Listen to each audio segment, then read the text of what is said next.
الحمدللہ رب العالمین والصلاة والسلام على سید المرسلین اما بعد فاعوذ باللہ من الشیطان الرجیم بسم اللہ الرحمن الرحیم پڑھیے الصلاة والسلام علیک یا رسول اللہ وعلی آلک واصحابک یا حبیب اللہ الصلاة والسلام علیک یا نبی اللہ وعلی آلک واصحابک یا نور اللہ۔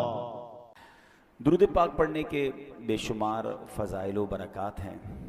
اللہ پاک کے آخری نبی رسول ہاشمی صلی اللہ تعالی علیہ وآلہ وسلم نے نماز کے بعد حمد و ثنا اور درود شریف پڑھنے والے سے فرمایا، دعا مانگ قبول کی جائے گی، سوال کر دیا جائے گا۔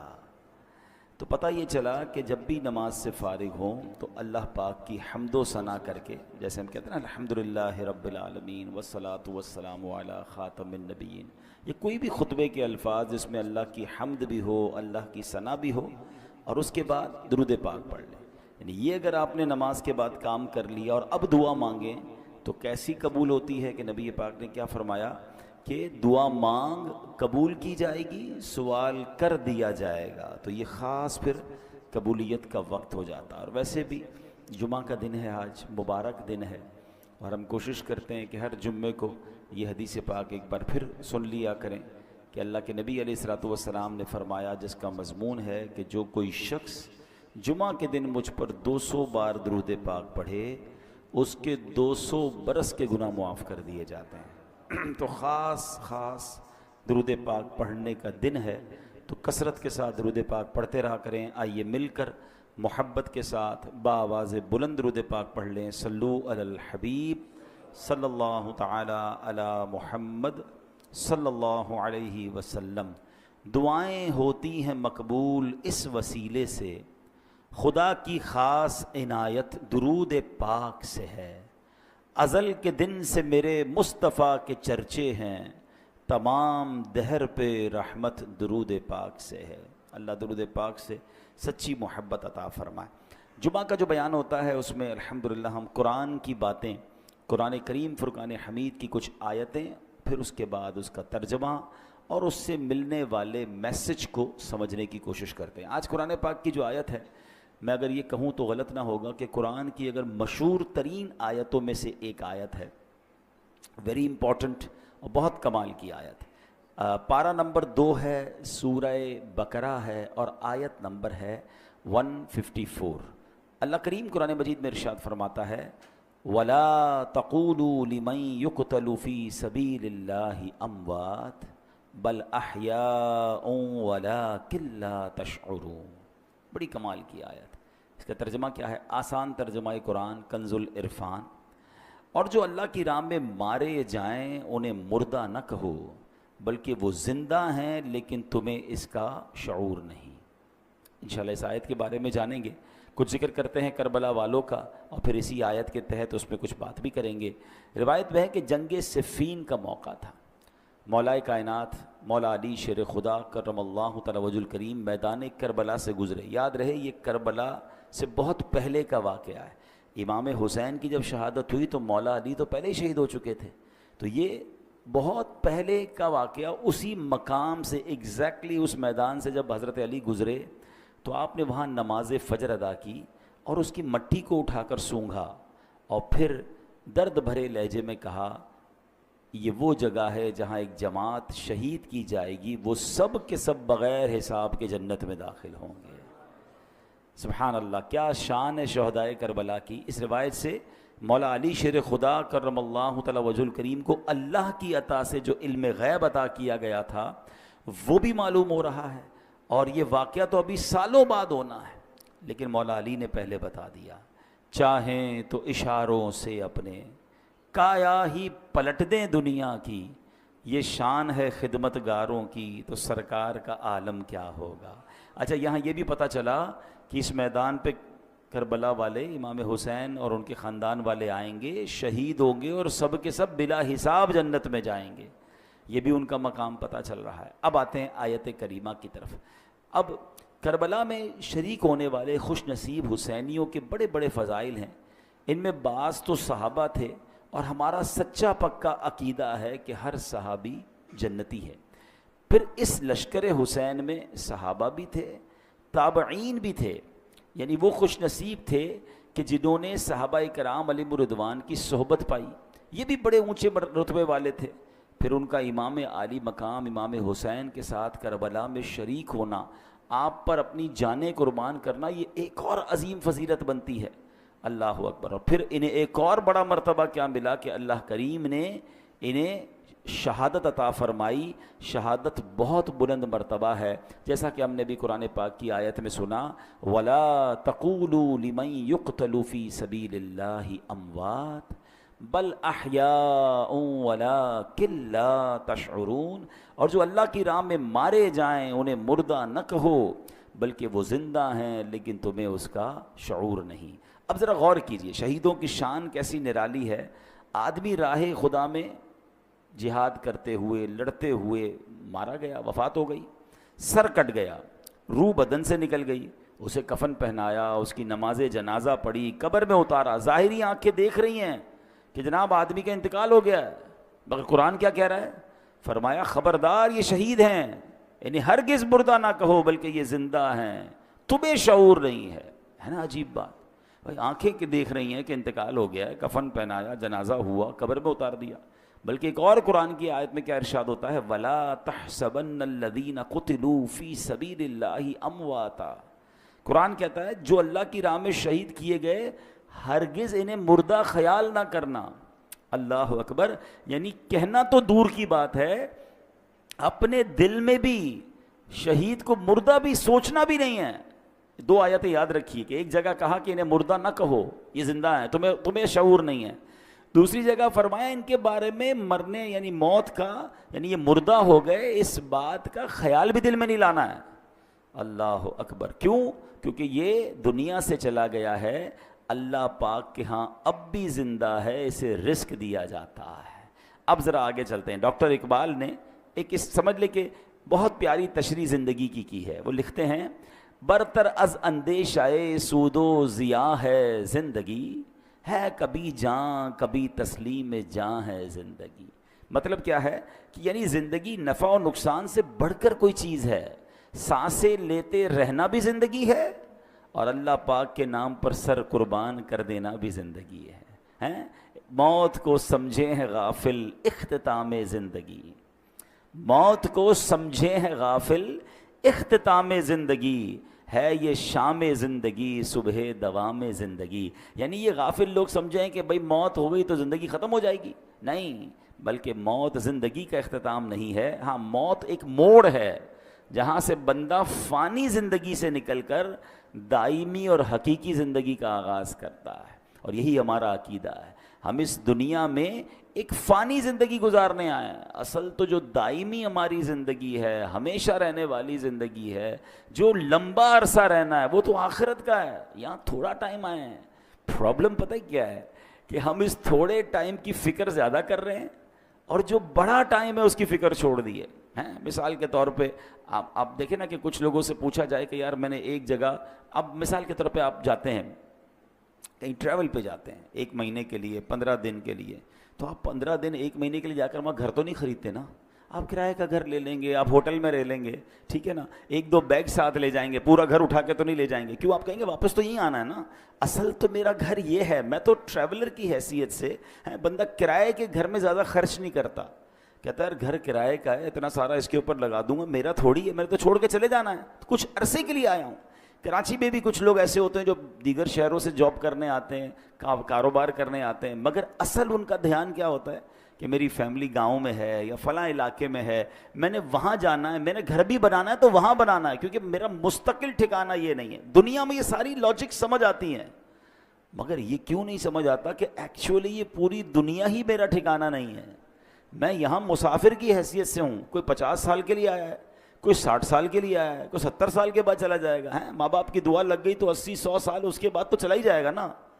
وہاں 25-50-100 سال کی کہانی نہیں ہے. ذرا سمجھیے، حضرت آدم سے لے کر آج تک لوگ قبروں میں جا رہے ہیں. کہاں ہیں وہ؟ بتائیے نا، کہاں ہیں؟ قبروں میں ہے نا. ہزاروں سال ہو گئے، ہزاروں سال سے قبر میں ہے کوئی بندہ، تو بتاؤ دنیا میں تو 60-70 سال رہا، قبر میں ہزاروں سال سے ہے، تو اس کا مطلب بڑا ٹھکانہ تو قبر تھا. گھر کی فکر زیادہ ہونی چاہیے تھی، قبر کی زیادہ ہونی چاہیے تھی. میں اور آپ مریں گے، وی ڈونٹ نو کہ کب تک قیامت آئے گی. بھائی پتہ نہیں 500 سال، 1000 سال، 2000 سال میں نے قبر میں رہنا ہے. اور قبر ایک باکس کا نام نہیں ہے. یہ غیر مسلموں کا عقیدہ ضرور ہوتا ہوگا کہ جناب بندہ قبر میں جائے اور اس کے بعد اس کا فنش سب ختم. نہیں، ہمارا ایمان ہے کہ قبر میں حساب سوال بھی ہوں گے، قبر میں جناب عذاب اور جزا ہوگی.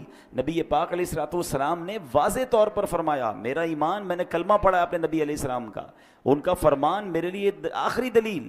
میرے آقا فرماتے ہیں جس کا مضمون ہے قبر 2 طرح کی ہوتی ہے. قبرستان جاتے ہیں نا، قبرستان میں اوپر سے قبریں ایک جیسی دکھتی ہیں. ہاں، وہ ایک جملہ ہے نا، محاورہ، قبر کا حال مردہ جانتا. بالکل ٹھیک ہے. آپ مثال کے طور پہ ڈیفینس میں چلے جائیں یا کسی ایسی سوسائٹی میں جائیں کہ جس سوسائٹی میں سوسائٹی والوں نے ایک جیسے بنگلے بنائے ہوں، تو آپ کیا کہیں گے؟ یار بنگلے دیکھ کے تو پتہ ہی نہیں چلتا اندر امیر کون ہے غریب کون ہے. پاکستان میں تو خیر اب ہر اسٹائل کا گھر دیکھ کر اندازہ ہو جاتا ہے. اگر آپ یو کے جائیں یا بیرون ملک میں کئی ایسے ملک ہیں جہاں سب گھر ایک جیسے ہوتے ہیں، اندر رہنے والے کا پتہ ہی نہیں چلتا کہ اس میں سے امیر کون ہے غریب کون ہے، کیونکہ سب کے گھر ایک جیسے ہیں.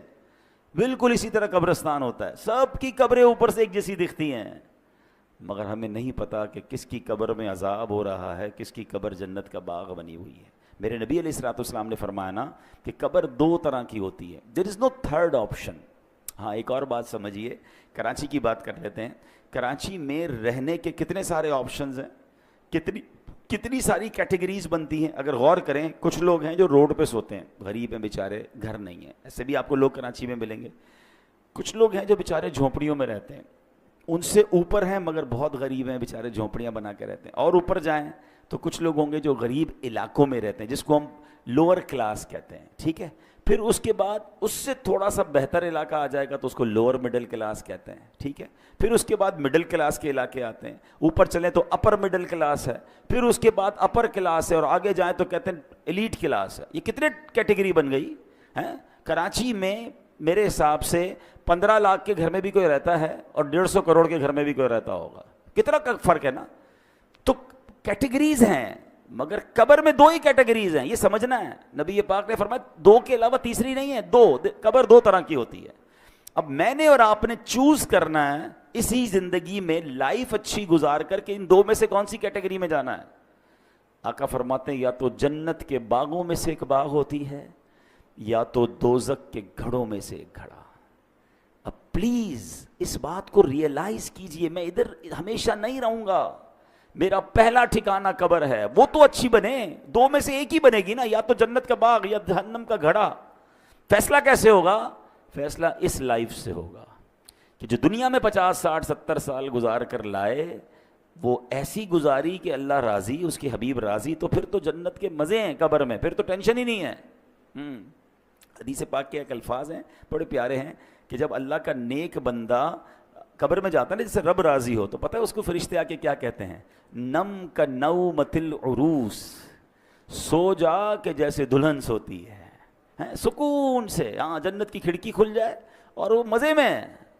لیکن اللہ جس سے ناراض ہوا، نبی پاک علیہ الصلوۃ والسلام کی احادیث میں مضمون ملتا ہے. میرے آقا نے نا دونوں ہاتھ ملا کر بتایا کہ بے نمازی کو قبر ایسے دبائے گی کہ اس کی پسلیاں ٹوٹ پھوٹ کر ایک دوسرے میں پیوست ہو جائیں گی. آج کل عید کے دنوں میں یا کبھی دوست کوئی ملے ذرا جاندار قسم کا، زور سے دبا دے تو چیخ نکل جاتی ہے. تو جب قبر دبائے گی نا، تو نبی پاک نے یہ فرمایا. اب یہ تو صرف بے نمازی کی سزا ہے، سود خور ہے، ظلم کرنے والا ہے، قتل کرنے والا ہے، زیادتی کرنے والے ہیں، اللہ کو ناراض کرنے والے کام چھوڑ دیں. ہم یار ہمیشہ نہیں رہیں گے، اس بات کو سمجھ جائیں. میں پھر یہ شعر سناتا ہوں، کیا کمال کی بات ہے، اللہ کرے سمجھ آ جائے. موت کو سمجھے ہے غافل اختتام زندگی، ہے یہ شام زندگی صبح دوام زندگی. اصل زندگی تو اس زندگی کے بعد شروع ہونی ہے. میں اور آپ یہاں پر آئے پھر کیوں ہیں بھائی؟ ہم ایک ٹیسٹ دینے آئے ہیں. Please try to understand. آپ سب نے ٹیسٹ دیے ہوں گے. آپ میں سے کوئی اسکول کا ٹیسٹ دیا ہوگا، کسی نے مدرسے کا دیا ہوگا، کسی نے کالج کا دیا ہوگا. ٹیسٹ روم میں ہمارا فوکس کیا ہوتا ہے؟ پیپر ٹھیک ہو جائے ہیں. کوئی اور کام نہیں کرتے, ادھر جا کے کوئی سوتا نہیں ہے تکیہ لے کے کہ بھائی چلو 3 گھنٹے کا پیپر ہے 2 گھنٹے سو جاؤں اور اس کے بعد آدھا گھنٹہ کھیل کود کر لوں, آخری آدھا گھنٹہ دیکھ لوں گا, اتنی دیر میں 2 گھنٹہ بچ جائے گا, چلو بھائی پیپر واپس کرو. ایگزیکٹلی زندگی ایسی ہی ہے. اور میں نہیں کہہ رہا میں کو قرآن کی آیت سناؤں گا, اور تقریباً وہ آیت سناؤں گا جو آپ سب نے کئی بار سنی ہوگی. وہ کون سی آیت ہے؟ اللہ قرآن میں فرماتا ہے الذی خلق الموت والحیات لیبلوکم ایکم احسن عملا. کچھ سنی لگ رہی ہے نا, ہے یہ سورہ ملک میں آیت ہے. اللہ کیا فرماتا ہے, ہم نے موت اور زندگی کو اس لیے پیدا کیا کہ دیکھیں تم میں سے کون اچھے عمل کر کے آتا ہے. یعنی اٹ مینس مجھے اور آپ کو بھیجا گیا ہے, اور اب واپس جب جائیں گے نا تو پھر چیک کیا جائے گا کہ کون اچھے عمل کر کے لایا. دیٹ از دا ریزن, اس لیے آیا ہوں میں یہاں پر. نہیں مگر یہاں تو قبر کی فکر ہی ختم, موت کی تو بات ہی کوئی نہیں کرتا نا. مرنے کی بات نہ کرو بھائی, کوئی اور بات کرو. پلاننگ بتاؤ اگلے 5 سال بعد کیا کرنا ہے, 10 سال بعد کیا کرنا ہے, اگلا فیوچر کیا ہوگا, دنیا میں کیا دیکھنا ہے.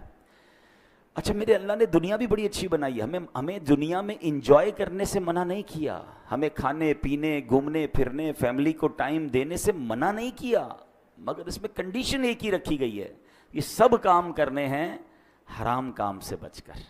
بچوں کو کھلائیں اس کا ثواب ہے, فیملی پہ خرچ کریں اس کا ثواب ہے, بچوں کو خوش کریں اس کا ثواب ہے, اپنے دوستوں کو کھانا کھلائیں اس کا بھی ثواب رکھا گیا. مگر نیت کیا ہے؟ تفاخر کی, غرور کی, پراؤڈ کی, لوگوں پر روب جمانے کی نہیں. نیت اللہ کی رضا. پھر اس کے بعد حرام کام اس میں ایڈ کر دیتے ہیں ہم. بچوں کو کھلاتے کھلاتے بچوں کو حرام جگہ پہ لے جاتے ہیں, بچوں کو خوش کرتے کرتے ان کو سنیما لے جاتے ہیں. خوش کریں نا, کس نے بنا کیا ہے, لیکن حرام چیزوں سے بچیں. تو ایسی بہت ساری ڈیٹیل ہے, لیکن میں نے بس چلے, میرا موضوع چونکہ آج شہید ہے, لیکن بات چلی تو میں اس طرف لے گیا کہ مجھے اور آپ کو بھی جس طرح دنیا میں اپنے گھر کی فکر ہے, جس طرح دنیا میں رہنے کے کل کیا ہوگا, سال بعد کیا ہوگا, 5 سال بعد کیا ہوگا, سوچتے رہتے ہیں. تو یار یہ تو سوچو قبر میں کیا ہوگا, وہاں سوالات کے جوابات دے سکوں گا کہ نہیں, میری قبر جنت کا باغ بنے گی کہ نہیں. اچھا قبر پہ ہی معاملہ ختم تھوڑی ہے, قبر کے بعد تو پھر محشر کا دن ہے, اور پھر آگے جنت اور دوزخ کا فیصلہ ہے. لیکن بڑی خوبصورت بات علماء فرماتے ہیں, قبر پہلی منزل ہے. جو ادھر کامیاب ہو گیا نا وہ آگے بھی کامیاب, یعنی پہلا ٹیسٹ پاس ہو گیا ہے تو آگے بھی خیر ہے. ادھر ہی پھنس گیا. حضرت عثمان غنی رضی اللہ تعالیٰ عنہ کتنی عظیم ہستی ہیں, آپ عشرہ مبشرہ میں سے ہیں, ذوالنورین ہیں, قطعی جنتی ہیں, نبی پاک سے کئی بار جنت کی بشارت سنی ہے. مگر جب قبرستان جاتے تھے نا تو زارو کتار روتے تھے, داڑھی آنسوؤں سے تر ہو جاتی تھی. تو کسی نے کہا آپ کے سامنے محشر کا ذکر ہوتا ہے آپ نہیں روتے, جہنم کا ذکر ہوتا ہے اتنا نہیں روتے, لیکن آپ جب قبرستان جاتے ہیں تو بہت روتے ہیں. تو کمال کی بات فرمائی, فرماتے قبر ہی پہلی منزل ہے, جو ادھر کامیاب ہو گیا وہ آگے بھی کامیاب ہو گیا. تو please try to prepare beautiful grave for you. اپنی بہترین قبر بنانے کی کوشش کرنی ہے. وہ پیسوں سے نہیں ہوگی کہ میں کہوں بھائی میرے مرنے کے بعد ماربل والی قبر بنا دینا. آپ ماربل نہیں سونے کی قبر بنا لیں, اگر اللہ ناراض ہے تو اندر عذاب ہو رہا ہوگا. باہر کا قبر کا کوئی کمال نہیں ہے, اندر کی کہانی اور ہے.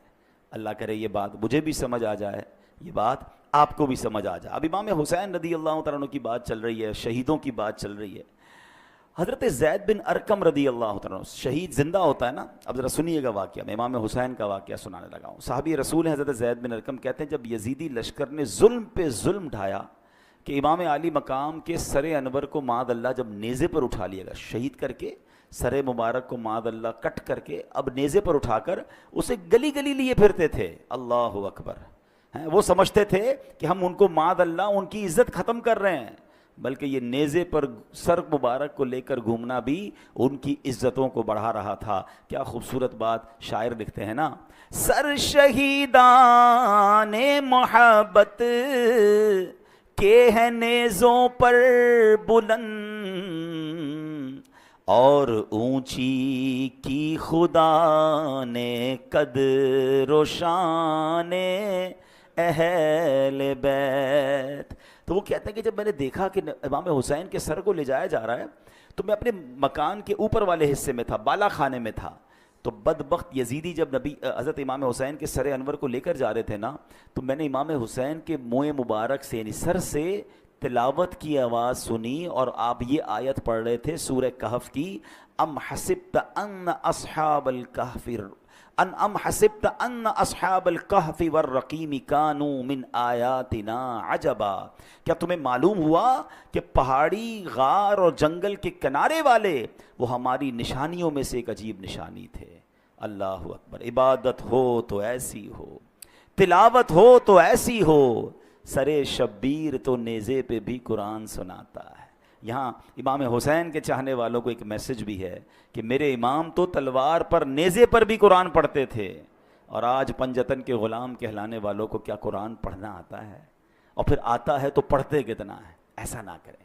حسینی طریقہ یہ ہے کہ ہم روز جو ہے قرآن پاک کی تلاوت کریں۔ عرب کے کسی عقل مند نے بڑی پیاری بات کہی، لکھتا ہے ان الناس یعیشون و یموتون لیکن الشہداء یعیشون و یعیشون، کہتے ہیں انسان جیتے رہتے ہیں پھر مر جاتے ہیں، مگر شہید جیتے ہیں پھر شہید ہو کر ہمیشہ کی زندگی کو پا لیتے ہیں۔ تو شہیدوں کا مرتبہ تو بڑے کمال کے ہیں۔ اللہ اکبر۔ علماء کہتے ہیں کہ شہید کیوں کہا جاتا ہے، لفظ شہید کیوں کہا جاتا ہے، تو کہا کیونکہ شہید زندہ ہوتا ہے اور اس کی روح ہمیشہ حاضر رہتی، کیونکہ شہید کی جو لفظی معنی ہے نا وہ ہے حاضر کے، ٹھیک ہے، حاضر، موجود، گواہ، یہ شہید کے ایگزیکٹلی معنی ہے۔ تو جو اللہ کی راہ میں شہید ہوتے ہیں ان کو شہید کیوں کہتے ہیں؟ فرمایا کہ شہید تو زندہ ہوتا ہے، اس کی روح ہمیشہ حاضر ہی رہتی ہے، لہٰذا اسے شہید کہا جاتا ہے۔ ایک وجہ فرمائی کہ اللہ پاک اور فرشتے اس کے جنتی ہونے کے گواہ ہو جاتے ہیں، اس لیے اس کو شہید کہا جاتا ہے۔ جیسے اس کی روح نکلتی ہے، جنتی انعامات دیکھ لیتی ہے، یہ روح نکلتے وقت صرف رحمت کے فرشتوں کو دیکھتا ہے، عذاب کے فرشتوں کو نہیں دیکھتا، اور شہید کے لیے فرشتے اس کے اچھے خاتمے کے گواہ ہوتے ہیں، اس لیے اس کو شہید کہا جاتا ہے۔ اللہ اکبر۔ مفتی احمد یار خان نعیمی رحمۃ اللہ تعالی علیہ نے اس کی بڑی پیاری وجہ لکھی، وہ فرماتے ہیں دیگر مسلمان قیامت کے دن حساب کتاب سے فارغ ہو کر جنت میں پہنچیں گے، اس سے پہلے ان کی قبر میں جنت کی ایک کھڑکی کھولی جاتی ہے، مگر شہید وہ خوش بخت ہے کہ روح نکلتے ہی وہ ڈائریکٹ جنت میں پہنچ جاتا ہے، وہاں کی سیر بھی کرتا ہے، وہاں کے رزق بھی کھاتا ہے۔ تو یہ مرتبہ ہوتا ہے شہید کا۔ اور شہید سے اللہ کریم جب قیامت کے دن پوچھے گا نا کہ اور تمہیں کچھ چاہیے، تو کہیں گے یا اللہ تو نے جنت کی سیر کی اجازت دی ہے، ہم جنت کے نعمتیں کھاتے ہیں، اور کیا چاہیے؟ اور کچھ چاہیے۔ جب 3 بار سوال ہوگا اللہ اکبر تو پھر شہید کہے گا کہ یا اللہ مجھے واپس بھیج دے، میں پھر تیری راہ میں شہید ہونا چاہتا ہوں۔ شہادت کا مرتبہ اور اس کا لطف اور اس کا مزہ یہ ہے کہ بندہ پھر شہید ہونا چاہتا ہے۔ تو یہ ہے شہیدوں کا مرتبہ اور کمال۔ اے میرے پیارے اسلامی بھائیوں، اب نبی پاک علیہ الصلوۃ والسلام ایک بار ممبر پر خطبہ ارشاد فرما رہے تھے۔ ایک صحابی حاضر ہوئے، یا رسول اللہ صلی اللہ علیہ وسلم، اگر میں ثواب کی امید پر راہ خدا میں لڑوں، بہادری بھی دکھاؤں، پیٹھ پھیر کر نہ بھاگوں، آخر شہید ہو جاؤں تو کیا میرے سارے گناہ بخش دیے جائیں گے؟ فرمایا ہاں تمہارے سارے گناہ بخش دیے جائیں گے، مگر قرض کی معافی نہیں ہوگی۔ ابھی تک تو ہم شہید کا مرتبہ سن رہے ہیں نا، مگر اب ذرا یہ بات غور سے سنیے۔ نبی پاک ایک حدیث میں میرا آقا نے فرمایا اول ما یحراق من دم الشہید یغفر له ذنبه كله الا الدین۔ آقا فرماتے ہیں شہید کے خون کا پہلا قطرہ گرتے ہی اس کے سب گناہ بخش دیے جائیں گے، ہاں قرض معاف نہیں ہوتا۔ نبی پاک علیہ الصلوۃ والسلام کا یہ معمول تھا کہ جب جنازہ آتا نا تو آپ پوچھتے تھے کہ اس پر کوئی قرض تو نہیں ہے، اور جب قرض ہوتا تو آقا فرماتے میں جنازہ نہیں پڑھاؤں گا، یا فرماتے کہ کوئی قرض کا ضامن بن جائے پھر میں جنازہ پڑھاؤں گا۔ حالانکہ جس کے اوپر قرض ہو، اس کا انتقال ہو، اس کا جنازہ پڑھنا جائز ہے، مگر نبی پاک علیہ الصلوۃ والسلام اس کی اہمیت بیان کرنے کے لیے فرمایا کرتے تھے۔ تو نبی پاک نے ایک بار فرمایا، ایک جنازہ لایا گیا نا، حضرت انس بیان کرتے ہیں کہ نبی پاک علیہ الصلوۃ والسلام کی بارگاہ میں ایک جنازہ لایا گیا، تو پیارے آقا نے پوچھا کہ اس پر کوئی قرض ہے؟ لوگوں نے عرض کی جی ہاں یا رسول اللہ اس پر قرض ہے۔ ارشاد فرمایا ایسے آدمی پر میرا جنازہ پڑھنا کیا فائدہ دے گا جس کی روح قرض کے بدلے اس کی قبر میں گروی رکھی ہوئی ہے، گروی رکھی ہوئی ہو اور آسمان کی طرف بلند نہ ہو۔ اگر تم میں سے کوئی اس کے قرض کا ضامن بنتا ہے تو میں اس کی نماز جنازہ پڑھا لیتا ہوں، کیونکہ میرا اس کی نماز جنازہ پڑھنا اسے نفع دے گا۔ یعنی قبر میں روح گروی رکھ دی جاتی ہے، آسمان کی طرف بلند نہیں ہوتی ہے اگر کوئی مقروض ہو کر مرتا ہے۔ اے میرے پیارے اسلامی بھائیوں، آج کتنا یہ چیز وبا عام ہو گئی ہے، لوگ لاکھوں روپے دبا لیتے ہیں۔ کاروباری لوگ مجھے سن رہے ہیں، بعد میں یہ بیان سنا جائے گا، کبھی بھی قرض نہ لیں، قرض کی کوشش کریں کہ آپ پر قرض ہی نہ آئے، لیکن اگر قرض لیں تو پھر اسے وقت پر ادا کریں۔ ہاں آج کل تو معاملہ ہی الگ ہے نا، قرض لیتے وقت بندہ اور ہوتا ہے اور لینے کے بعد انداز ہی بدل جاتا ہے۔ بندہ کہتا ہے یہ وہی آدمی تھا جس کو پیسے دیے، بڑی منتیں کر کے بڑی ریکویسٹ کر کے پیسے لیے تھے، اب پیسے لینے کے بعد نہ فون اٹھا رہا ہے نہ جواب دے رہا ہے، بیچارہ جس کے پیسے وہ دھکے کھا رہا ہے۔ یہ نہ کیا کریں۔ روایتوں میں آتا ہے اگر کسی نے کسی کی رقم دینی ہے اور پیسے ہوتے ہوئے نہیں دے رہا ہے، ایک تو نا کہ ختم ہو گیا، اس کی الگ ایک پوری تفصیل ہے، لیکن اگر اس کے پاس ایسا کچھ ہے کہ اپنا سامان بیچ کر اپنی تمام چیزیں بیچ کر قرض ادا کر سکتا ہے تو اس کو کرنا پڑے گا، ورنہ ہر لمحے گناہ گار ہو رہا ہے، اس کے گناہوں کا میٹر شروع ہو رہا ہے۔ تو کبھی بھی ایسا نہ کریں، قرض لیں تو اچھی نیتوں سے لیں، وقت سے پہلے لوٹائیں، پھنس گئے ہیں تو جواب تو دیں، رپلائی تو دیں، اس کے پاس جا کر معذرت کریں اس سے کہ بھائی میں پریشان ہوں، مجھے تھوڑا اور وقت دے دو، لیکن اب تو معاملہ ہی الگ ہے، بندہ ہی غائب ہو جاتا ہے۔ آج غائب ہو جاؤ گے پھر کیا ہوگا قبر میں؟ پتہ ہے قیامت کے دن ان پیسوں کے بدلے نیکیاں دینی پڑیں گی۔ وہاں پیسے نہیں ہوں گے کہ بھائی یا اللہ میں نے اس کے 2 لاکھ لیے تھے، محشر کے دن میں 2 لاکھ دے رہا ہوں، نہیں، وہاں چیک بک نہیں ہوگی۔ وہاں کیا ہوگا؟ روایتوں میں آتا ہے کہ جو اعلیٰ حضرت امام اہل سنت لکھتے ہیں کہ جو کسی کے 3 پیسے جان بوجھ کر دبا لے، 3 پیسوں کی ویلیو کیا ہے؟ آج کل تو لوگ پتہ نہیں کتنا زمینوں پہ قبضہ کر رہے ہیں، پیسے دبا رہے ہیں۔ فرمایا اسے قیامت کے دن 700 مقبول با جماعت نمازیں دینی پڑ جائیں گی۔ ایک طرف 3 پیسے ہوں گے، اس کے بدلے دینا کیا پڑے گا؟ 700، وہ بھی مقبول با جماعت نمازیں۔ جس نے کروڑوں کھائے ہیں، جس نے زمینوں پہ قبضہ کیا ہے، جو لوگوں کا پیسہ نہیں لوٹا رہا ہے، وہ کیا جواب دے گا قیامت؟ نبی پاک نے جنازہ پڑھانے سے منع فرما دیا۔ اے میرے پیارے اسلام بھائی، نبی پاک نے ارشاد فرمایا جن گناہوں سے اللہ پاک نے منع کیا ہے ان میں سے رب کریم کے نزدیک سب سے بڑا جرم یہ ہے کہ انسان قرض لے کر مرے جس کی ادائیگی کے لیے مال نہ چھوڑے۔ تو یہ نہ کیا کریں۔ ہاں اب ایک اور پرابلم، پیسے لیے، کاروبار میں تو چلتا رہتا ہے بھائی، کسی کا کریڈٹ ہے، کسی کا ڈیٹ ہے، میں نے کسی کو پیسے دینے ہیں، کسی سے لینے ہیں، لیکن اس کو اچھی طریقے سے لکھت پڑھت کریں، وقت پر پیسے دیا کریں، اور اگر آپ کو لگتا ہے کہ ابھی جس کو دینے وہ نہیں مل رہا یا آگے پیچھے ہو گیا تو اس کو وصیت کر کے جائیں، اپنے بچوں کو بتا کر جائیں۔ کسی کا انتقال ہوتا ہے، اگلے لوگ پریشان ہو جاتے ہیں کہ یار اس نے کسی کو گھر میں بتایا نہیں میرے پیسے ہیں۔ یعنی کتنی عجیب بات ہے کہ میں نے کسی کو رقم دینی ہے یا اس کی کوئی امانت میرے پاس ہے، میرے سوا کسی کو پتہ ہی نہیں ہے۔ یہ بہت بڑی بے وقوفی اور جہالت ہے جو عذاب قبر میں گرفتار کر سکتی ہے۔ بھائی اگر آپ کو کسی نے امانت دی ہے، کوئی رقم دی ہے، تو آپ لکھیں اس کو، اپنے بچوں کو بتائیں، اس کو بھی بتا دیں کہ بھائی مجھے کچھ ہو گیا تو یہ میرا بیٹا ہے، یہ میری فیملی ہے، تمہیں یہاں سے مل جائیں گے، تاکہ اس کو بھی تسلی ہو۔ آج کل تو اچھا یہ بھی ہمارے لوگ بھی بڑے بھولے بھالے ہیں، کروڑوں روپے کا کاروبار کریں گے، گھر میں کسی کو نہیں جانتے، صرف اسی کو جانتے ہیں، نہ اس کے بیٹے کا پتہ، نہ گھر کا پتہ، بعض اوقات تو گھر کدھر ہے یہ بھی نہیں پتہ۔ تو اگر جینے کی تمنا ہے تو کچھ پہچان پیدا کر ہیں، تبھی تو شریعت کہتی ہے کہ لکھت پڑھت کر لیں، کوئی کانٹریکٹ کر لیں، 2 گواہ ہونے چاہیے، کل کچھ ہو گیا تو آپ کے پاس کوئی چیز تو ہو۔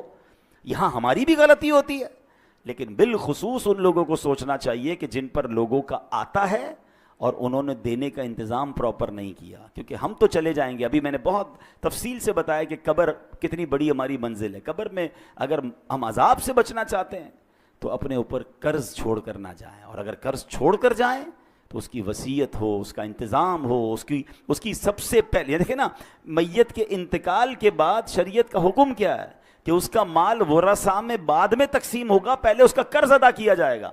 لیکن میں نے اگر قرض بتایا ہی نہیں کسی کو، گھر والوں کو، اور بعد میں گھر والوں کی تربیت بھی نہیں کی، بھائی ابو مر گئے، بھائی اب ابو سے بات کریں، ہم نے نہیں دینا، بیٹے بھی ایسے کہہ دیتے ہیں۔ ان بیٹوں کو بھی چاہیے، ان اولاد کو بھی چاہیے کہ اپنے باپ پر، مرحوم پر بوجھ نہ رکھیں قرض کا۔ کہ آپ نے حدیث پاک سن لی ہے کہ نبی پاک نے جنازہ پڑھانے سے انکار فرمایا، اس سے بڑی تنبیہ کیا ہو سکتی ہے؟ اللہ کرے کہ یہ بات ہمیں سمجھ آ جائے۔ ہم شہیدوں کے حوالے سے بات کر رہے تھے، اب یہاں پر ہم دیکھیں نا، آج کے دور میں تو جہاد کرنا، دشمن فوج سے لڑنا اسلامی ریاست میں پہلے فوج کا کام ہے۔ تو اللہ پاک ہمارے ان فوجی جوانوں کو سلامت رکھے جو ہماری سرحدوں کی حفاظت کرتے ہیں اور اللہ کی راہ میں شہید ہوتے ہیں، لیکن ہم کیسے شہید کا رتبہ پائیں؟ ہم تو سویلین ہیں، سبحان اللہ، ہمارا اسلام کتنا کمپلیٹ ہے. اب سنیے نبی پاک علیہ الصلوۃ والسلام نے کیا خوبصورت فرمایا، من سأل اللہ الشہادۃ مخلصا اعطاہ اللہ اجر شہید وان مات علی فراشہ. میرے آقا فرماتے ہیں مسند امام احمد کی حدیث کہ جو سچے دل سے شہادت کی دعا کرے وہ اگرچہ بستر پر ہی مر جائے اللہ پاک اسے شہیدوں والا ثواب عطا فرمائے گا.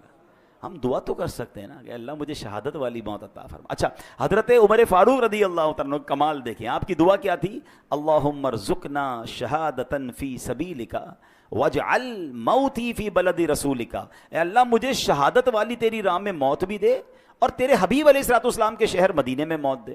اچھا اس زمانے میں صحابہ اکرام حیران ہوتے تھے کہ حضرت عمر کیسی دعا کر رہے ہیں، مدینہ کیپٹل ہے، اس پر تو حملہ نہیں ہونا، ادھر تو فوج بھی ہے، چیزیں ہیں، یہاں کیسے شہادت ملے گی ان کو. یہ دعا کرتے رہتے تھے. اللہ نے کیسی دعا قبول کی کہ عین مدینہ پاک میں مسجد نبوی کے اندر مصلی رسول پر امام حضرت عمر فاروق نماز فجر پڑھا رہے ہیں. آپ جگہ تو دیکھیں، مسجد نبوی، نبی پاک کا مصلی اور فجر کی نماز کی امامت کر رہے ہیں، اور اس نماز کے اوپر آپ پر، نماز کے دوران آپ پر حملہ ہوتا ہے اور اللہ کریم آپ کو شہادت کا مرتبہ عطا فرماتا ہے. تمنا تھی نا، ہم تو یہ تمنا بھی نہیں کر رہے ہوتے.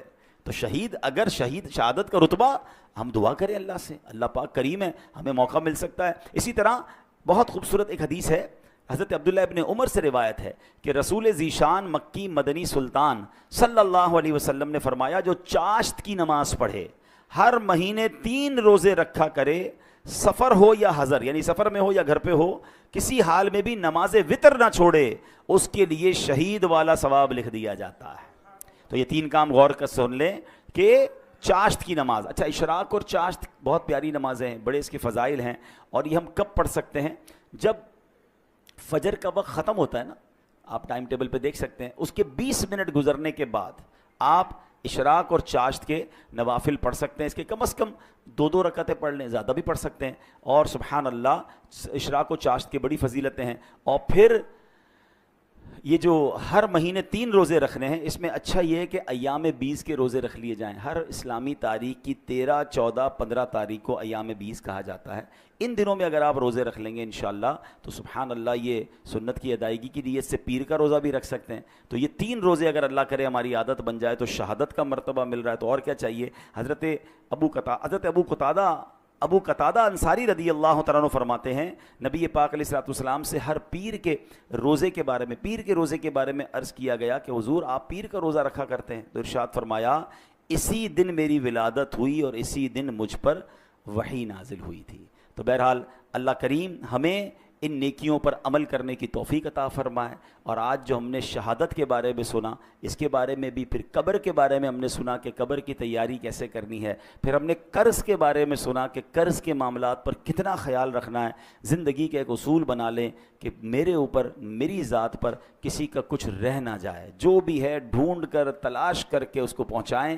دیر ہو گئی ہے تو معافی دنیا میں مانگ لیں، کیونکہ آخرت میں ہم حساب نہیں کر سکیں گے. اور ہم نے ایک اور چیز دیکھی ہے کہ جس کسی نے کسی کے پیسے کھائے ہیں، مال دبایا ہے، دنیا میں بھی اسے برباد ہوتے دیکھا ہے، اور جس کا کھایا گیا ہے نا، ہم نے حیرت انگیز طور پر ایسا دیکھا ہے کہ اللہ نے اس سے زیادہ اسے عطا فرما دیا ہے. تو مظلوم کی مدد غیب سے ہوتی ہے، ظالم برباد ہوتا ہے. اللہ ہمیں یہ سوچ نصیب فرمائے.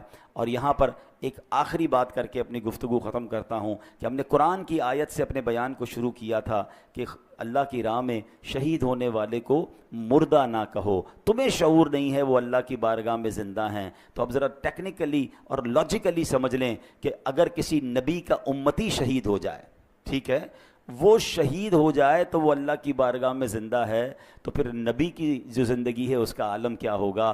وہ تو اس امت کے بھی آقا ہیں. تو سبحان اللہ احادیث میں بھی یہ مضمون ملتا ہے کہ اللہ نے زمین پر حرام قرار دیا ہے کہ وہ انبیاء کے جسموں کو کھائے.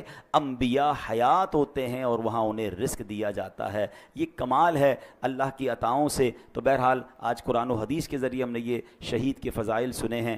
اللہ کریم ہمیں بھی ایمان اور عافیت کے ساتھ اے کاش مدینہ منورہ میں شہادت کی موت نصیب فرمائے. آئیے حضرت عمر فاروق اعظم رضی اللہ تعالیٰ عنہ کی اسی دعا پر اپنے بیان کو اختتام سلام کرتے ہیں، آپ چاہیں تو مل کر آمین کہہ دیجئے گا۔ اللہم ارزقنا شہادتن فی سبیلک واجعل موتنا فی بلد حبیبک صلی اللہ تعالی علیہ وسلم۔